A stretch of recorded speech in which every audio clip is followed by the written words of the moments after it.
the first sequence inside us, the awakening, is about our individuality. It's about our genius. It's about finding our sense of inner purpose. You know, and our inner purpose, once we've got that and we feel the core stability of that, then we're ready to move into our relationships because we know who we are. If you're in your relationships, but you don't have your purpose, your sense of true purpose activated, then you're just confused. You're lost in codependent patterns. You get merged with the other person and you don't have an anchor for the self.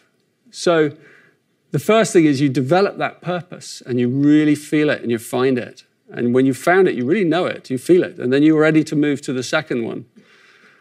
As I said, you can jump in any way you like and you'll get an amazing teaching anyway. But this is like the recommended route. And then as you move into the terrain of relationships and love and the patterns that get in the way of love, because that's what the Venus sequence is called, shows us, because it's to do with positions of the planets Mars and Venus at the time we were born. You know, it's funny how planets get attributed archetypal, symbolic meaning through the ancients. And we might just think, oh, well, that was flowery thinking or coincidence, but it isn't. You know, again, it was deep, intuitive knowing at some point. And that's why it's entered into our collective, Mars and Venus. You know, this process of coming to terms with the polarities inside ourselves and then playing that out in our relationships and through our gender and through our identity questions and all of that. That's the field of this sequence called the Venus sequence. It's an incredible transformational journey that leads to an opening of the heart, ultimately, and hopefully a permanent opening of the heart. And then the pearl is the final one, call it the pearl sequence. And you can see it's a bit more up in the head, and it's to do with the opening up of the collective, you know, a collective aspect of our consciousness.